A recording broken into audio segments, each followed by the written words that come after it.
There are women who disappear so quietly that no one notices, not even themselves.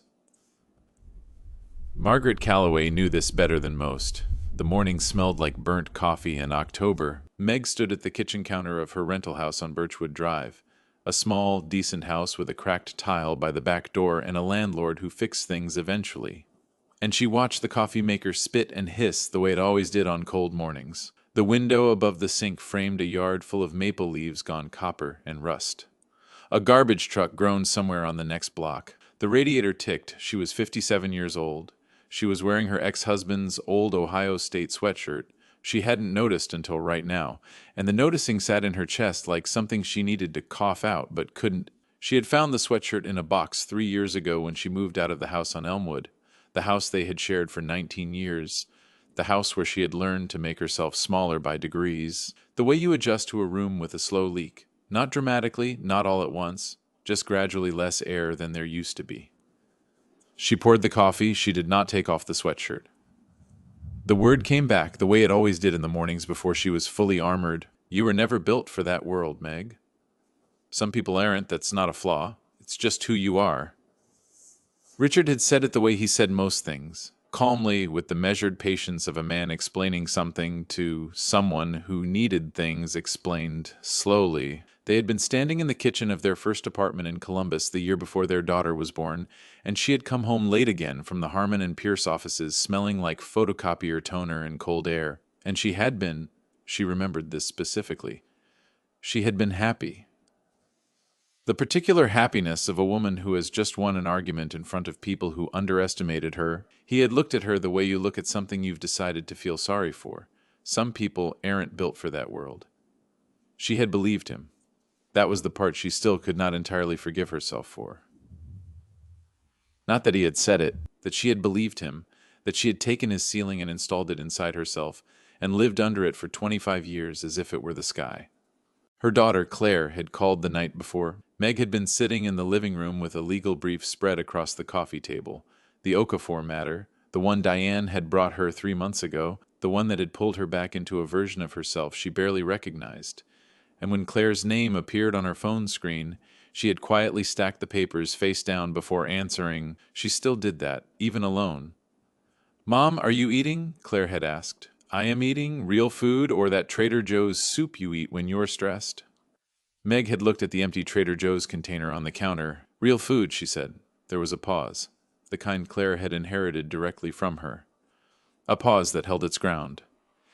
"Dad's getting that award next month," Claire said carefully. "The industry thing. It's at the Marriott downtown." The brief sat face down on the coffee table. Meg's hand rested on top of it without her deciding to put it there. "I know," she said. After the call, she stood in the hall for a long time. The closet door was 6 inches to her left. She had not opened the top shelf in 4 years. Not since the move. She had carried that manila envelope through 3 addresses now like a passenger she never looked at directly, always loaded into the moving box first, always placed at the back of whatever closet came next, always sealed with the same strip of packing tape she had pressed down with her thumb in the summer of 1999, with the specific deliberateness of a woman closing something she did not plan to reopen. She opened the closet. She did not take the envelope down. She stood there looking at it, the corner of it visible past Richard's old sweatshirt, which she had apparently folded and put here too, as if she'd been curating a museum of her own erasure without realizing it. Her supervising partner at Harmon and Pierce had been a woman named Gloria Chen, 72 now and retired to Sedona, who had once put a handwritten note on Meg's desk after a particularly brutal deposition. Meg had never thrown the note away. It was inside that envelope. "You're going to be formidable, Meg." The tape on the envelope was yellowed at the edges. Her coffee was getting cold in the kitchen. She closed the closet door. "Before we go any further, if you are watching this right now, I want you to pause for just 1 second and leave a comment telling me where in the world you are watching from, how old you are, and what time it is where you are sitting. I ask because this channel exists because of you, the person on the other side of the screen, and I want to know who you are. And if this story is already finding something in you, hit subscribe so you don't miss where Meg goes from here." Now the envelope was closed, but something else had just opened. The brief on the coffee table. The award at the Marriott, Richard's name in print. The same week hers appeared on a legal filing for the first time in 25 years. She hadn't planned for them to collide. She hadn't planned for a lot of things. The brief was 112 pages. Meg had read it so many times that the corners had gone soft, and there were places in the margins where her handwriting had layered over itself. Blue pen, then black pen, then pencil. 3 passes. 3 different versions of her understanding the same thing more deeply each time. The kitchen table had become her office. She had stopped apologizing to herself for that. It was the Hansen case that broke it open. Leonard Hansen, 74, retired pipe fitter from Zanesville, Ohio, diagnosed with stage 3 colon cancer in the spring of 2021. His policy with Callaway Regional, Richard's company, Richard's division, Richard's signature on the restructured denial protocol from 2019, had been active for 11 years without a single late payment. His claim had been denied inside of 3 weeks. The denial letter cited a pre-existing condition clause that had been rewritten in the 2019 policy restructure in language so specifically engineered to be misread that Meg had spent 45 minutes with a yellow highlighter before she found the seam where the trap was set. She had sat back in her chair when she found it. Her hands had gone very still on the table. Not anger, not yet. Something colder than anger and more useful. She recognized it. She had not felt it in 25 years, but the body remembers what the mind agrees to forget. The particular stillness that came over her in a deposition room when she realized she had already won and the other side didn't know it yet. It felt like the moment before a door opens.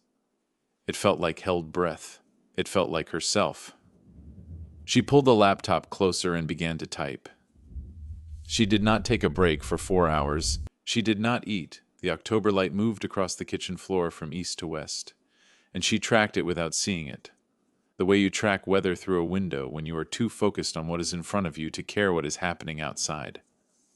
When she finally stopped, she had the skeleton of a deposition strategy that would take Leonard Hansen's 11 years of payments, Richard's 2019 restructure memo, and the 17 other cases Diane had flagged with identical denial language, and build them into something a jury could hold in their hands. She saved the document. She sat in the quiet kitchen. Her coffee mug, forgotten hours ago, had left a ring on the corner of the brief. She thought about Richard's voice. Some people aren't built for that world. She thought about how she had nodded, how she had believed the nod even as she made it. She thought about Gloria Chen's note, sealed in a manila envelope on the top shelf of the hall closet, and how she had closed that door last night without taking it down. She stood up. She walked down the hall. She opened the closet. She peeled the tape off the envelope slowly, not tearing it, just separating it at the seam the way you open something you intend to keep. Diane Okafor arrived on a Thursday morning driving a silver Subaru Outback with a University of Michigan law sticker on the rear window and a parking permit for a building downtown that Meg didn't recognize. She was 63 and carried herself the way certain women do after a certain amount of difficulty. Not hard exactly, but settled. Finished being surprised by things. She wore a dark plum blazer over a cream blouse, and she brought a box of Grater's donuts and set them on Meg's kitchen table without asking if Meg wanted donuts, which Meg immediately appreciated. "I read your deposition outline," Diane said, sitting down and opening the box. "And?" Diane looked up. "Richard Callaway is about to have a very bad month." Meg sat across from her. The brief was between them, the photograph, the one from the manila envelope. Meg at 31 in the moot courtroom, one finger raised, mouth open, was propped against the fruit bowl at the edge of the table. She had taken it out of the envelope last night and set it there without entirely knowing why. Diane noticed it. She looked at it for a moment, then looked at Meg. "That you?" "A long time ago." Diane picked up a donut. "Doesn't look that long ago to me." It was a simple thing to say. It was probably the most useful thing anyone had said to Meg in years. It landed in her sternum and stayed there, warm and unarguable, and she found she had nothing to say back, so she picked up a donut, too. They worked for 3 hours. Diane had 17 case files. Meg had the 2019 restructure memo, obtained legally through a former Callaway regional compliance officer who had resigned in 2022 and retained a copy. Together, the files described a pattern. A deliberate pattern. The kind that doesn't happen by accident and can't be explained away by administrative error. "Hess being given an award," Meg said at one point, not looking up from the files. Diane did not look up either. "I know," she said. "I saw the announcement." A pause. The banquet is November 14th, Meg said. I know that too. Neither of them said what they were thinking. They didn't need to. The files were spread across the table between them like a map of a place they had both been trying to find for a long time. And they were finally standing at the edge of it together. Before we continue, if this story is speaking to something you recognize, something you've carried quietly, take a moment and leave a like. It tells me you're here and it means more than you know. Now, where were we? The banquet was 19 days away, and Meg had just received an email from the firm, the one she had quietly rejoined 8 months ago, the one that had handed her the Hansen case like a test she hadn't studied for and passed anyway, confirming that she would be lead consultant at the deposition scheduled for November 15th. One day after the award ceremony, she read the email twice, then she opened her calendar and looked at November 14th. It was blank. The last 2 weeks of October smelled like wood smoke and deadline. Meg's kitchen table disappeared entirely under the weight of it. 17 case files, color-coded with post-it tabs in 4 colors she had assigned meanings to on a legal pad: yellow for denial, blue for appeal, red for what she had started privately calling the seam, the exact place in the 2019 policy language where the trap closed on people who had no idea they were standing in one. Green was for Leonard Hansen specifically, because his case was the clearest, the most human, the one a jury would carry home with them at night. She had started eating at the counter. Diane came 4 times that week. She brought files. She brought her own annotated copy of the restructure memo covered in her precise, angular handwriting, and once she brought her daughter, who was 26 and in her first year at Capital University Law, and who sat quietly in the corner of the kitchen for an hour watching the two of them work with an expression Meg recognized. The expression of someone watching something they had not known was possible. They built it piece by piece. Diane had tracked down 3 former Callaway regional employees, all women, all of whom had raised internal concerns about the denial protocol between 2019 and 2021, all of whom had been reassigned or quietly let go within 6 months of raising them. One was willing to go on record. Her name was Patricia Vo, 51, a former claims supervisor from the Dayton office. And when Meg called her on a Tuesday night and laid out what they had assembled, Patricia was quiet for so long that Meg thought the call had dropped. Then Patricia said, "I have emails." Meg set down her pen very carefully. "What kind of emails?" "The kind where Richard Callaway tells the claims team, in writing, that the new language was specifically designed to reduce payouts to long-term policyholders over 65. A pause. He called it efficiency optimization. The kitchen was very quiet. The radiator ticked. "Patricia," Meg said, "I need you to forward those to me tonight." They arrived at 11:47. Meg read them standing at the counter in her pajamas, the screen light the only light in the house. She read them twice. Then she called Diane. Diane picked up on the second ring. "I know," Diane said, before Meg could speak. "She just called me, too." There was a moment between them. Not triumph, not celebration, just the weight of something finally becoming undeniable. The specific gravity of evidence that has stopped being circumstantial. "We need to call the firm," Meg said. "First thing tomorrow, Diane." Meg stopped. She was looking at the photograph propped against the fruit bowl. Herself at 31, finger raised, mouth open, completely unafraid. "Hess going to know it was me." "Yes," Diane said simply. "Hess going to have to look at me across a deposition table and know it was me." "A beat?" "Yes," Diane said again. And then, quieter, "Isn't that the point?" Meg didn't answer right away. Outside, something, a branch, the wind, tapped against the kitchen window once and went still. "Get some sleep," Diane said. "You need to be sharp." Meg stayed on the phone a moment longer than necessary. Then she said goodnight and set the phone down and stood in the dark kitchen for a long time, alone with the files and the photograph and the hum of the refrigerator. And something that had been sitting in the center of her chest for 25 years had shifted, not gone, not resolved, just moved. The way a stone moves in a current, slow and inevitable and entirely beyond the river's decision. She bought the suit on a Saturday, not because she needed a suit. She had suits, practical ones, the kind you wear to volunteer at the library's fundraiser dinner, the kind that apologized slightly for their own existence. She had one navy one from a Nordstrom rack 3 years ago that she had bought for Claire's college graduation, and worn once and hung back up and looked at occasionally, with the vague guilt of something unchosen. She went to a different kind of store, It was downtown, the kind of place with no signs in the window and a single rack visible from the street, and she almost didn't go in. She stood on the sidewalk in the November cold with her hands in her coat pockets, and looked at her reflection in the dark glass of the door, and did the specific arithmetic of a woman who has been told so many times who she is that she has begun to recite it back as fact. Then she thought about Patricia Voss' emails. She went in. The woman who helped her was perhaps 40, with reading glasses pushed up on her forehead and the unhurried confidence of someone who was very good at the specific thing she did. She looked at Meg for a moment, actually looked, the kind of looking that takes inventory without making the inventory feel clinical, and then she turned without speaking and came back with 3 options.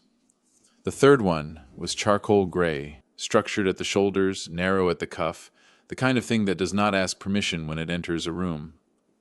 Meg stood in the fitting room and put it on. She did not look at herself right away. She buttoned it slowly, straightened the lapel, and then she looked. She stood there for a long time. She was not thinking about Richard.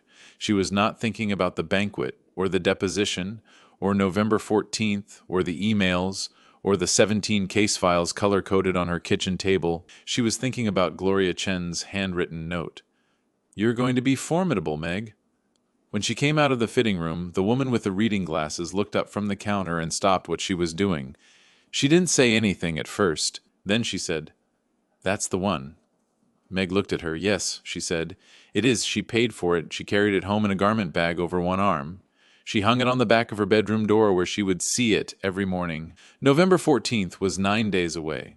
She had not yet decided whether she was going to the banquet. The Marriott ballroom smelled like warm bread rolls and too much cologne, and the particular anxiety of people performing contentment for one another. Meg arrived at 7:43. She had not told anyone she was coming. Not Claire, not Diane, who had offered 3 times to accompany her, and each time been told no, gently, with the specific firmness of a woman who understood that some rooms you have to enter alone, or not at all. She had driven herself downtown in the dark, parked in the hotel garage, and sat in the car for 4 minutes with her hands in her lap and the engine off. Then she got out. The charcoal suit moved the way good things move, without apology, without announcement. Her heels were low enough to walk in for hours, and high enough to change the geometry of a room. Her hair was the same hair she had always had, gray at the temples now, which she had stopped coloring 2 years ago after deciding she was done spending money to look like a woman who was afraid of time.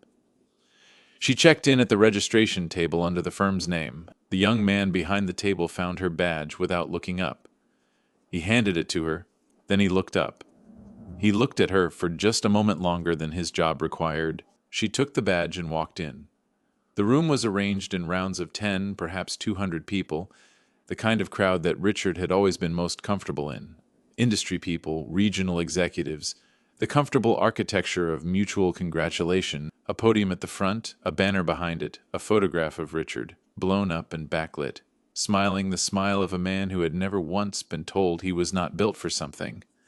She found a seat at a table near the back. She ordered water. She did not take out her phone. She watched. Richard was at the head table. He was heavier than she remembered, or perhaps it was the tuxedo. Either way, he occupied space with the same settled authority he always had, the authority of a man who had arranged the world around his comfort for so long that he had forgotten the arranging was something head done. He was laughing at something. His hand was on the arm of the man beside him, in the easy way of someone who has never once worried about whether touching people was welcome. He did not see her. For 40 minutes he did not see her. She sat with that. She let it be what it was. Not invisibility this time, but patience. The difference between the two was the suit and the files on her kitchen table, and Patricia Voss' emails and Diane's voice saying "isn't" at the point, and Gloria Chen's handwriting on a note she had carried sealed in an envelope for 25 years, like a verdict she hadn't been ready to read. The award was presented at 8:30. Richard stood at the podium and spoke for 7 minutes about leadership and integrity, and the responsibility of an executive to the people his company served. He said the word trust 4 times. He said community twice. He thanked his team. He thanked the industry. His voice was warm and unhurried and entirely convincing. When he finished, he stepped back from the podium into the applause. And he looked out at the room. And he found her. It took him a moment, just one moment, the eyes moving across the crowd and then stopping, the way a hand stops when it reaches for something it expected to be somewhere else. She watched his face go through several things in the space of 3 seconds: recognition, confusion, something he tried to cover with a smile that arrived too late to be convincing. She did not smile back, she simply held his gaze. Across 200 people and 30 years in one sentence he had said in a kitchen in Columbus when she was 32 years old and had just come home happy. She held his gaze. He looked away first. She picked up her water glass. She took a slow sip. She set it back down. 22 hours later, in a conference room on the 14th floor of a building 6 blocks from that ballroom, she sat across a deposition table from Richard Calloway's attorney and opened a manila folder and laid Patricia Voss emails in a single clean row on the table like cards in a hand she had been holding for a long time. Richard sat at the end of the table. He did not look at her directly for the first hour. When he finally did, she was mid-sentence, her voice level and precise, her posture exactly as it had been in that moot courtroom at 31, one finger resting on the document in front of her, making a point that required no raising of the voice to land. She did not acknowledge his looking. She simply continued. The settlement was reached 4 months later. Leonard Hansen received full coverage for his treatment and a sum that covered what the gap had cost his family in the 18 months they had spent appealing a denial that should never have been issued. 14 other policyholders received comparable settlements. Patricia Voss emails became part of a regulatory filing that was still, as of the following spring, under review by the Ohio Department of Insurance. Richard Calloway resigned from Calloway Regional in February. The announcement used the phrase "pursuing other opportunities," which was the language organizations reach for when the truth is too specific. Meg read the announcement on her phone, standing in her kitchen on a Wednesday morning. The table behind her clear for the first time in months, the coffee maker hissing in its familiar way. She read it once. She set the phone down. She poured her coffee. She did not feel what she expected to feel. She felt something quieter than that and more permanent. The specific settling of a woman who has stopped carrying something she was never supposed to carry alone. Not triumph, not relief exactly, something closer to the feeling of a window opened in a room that had been closed for a season too long. The photograph was still propped against the fruit bowl. She had not moved it since October. She looked at it now, herself at 31, finger raised, mouth open, completely unafraid. She picked it up, walked down the hall, and hung it on the wall beside the front door. Not in a drawer, not in an envelope, not on a shelf behind a closed door, on the wall where she would see it every time she left the house. Diane called that afternoon. "Did you see?" Diane said. "I saw." A pause, the comfortable kind. "How do you feel?" Diane asked. Meg looked at the photograph on the wall. At the woman in it, unafraid, mid-sentence. In the middle of making a point she already knew she had won. "Like myself," she said. It was the truest thing she had said in 25 years. Some reckonings don't announce themselves. They arrive quietly, dressed in the ordinary clothes of a Tuesday, and by Wednesday everything is different. Margaret Calloway had waited 25 years for her Wednesday. She just didn't know it was coming dressed like a charcoal gray suit on the back of a bedroom door. And now I want to ask you something, and I mean this sincerely. Have you ever stayed somewhere longer than you should have? A job, a relationship, a version of yourself, because leaving felt more dangerous than staying? Tell me in the comments, not because I am asking you to perform pain, but because someone reading your words tonight needs to know they are not the only one. If this story found you at the right moment, leave a like and subscribe. New stories go up every week, and every one of them is written for women who were told they had already used up their share of the story. You haven't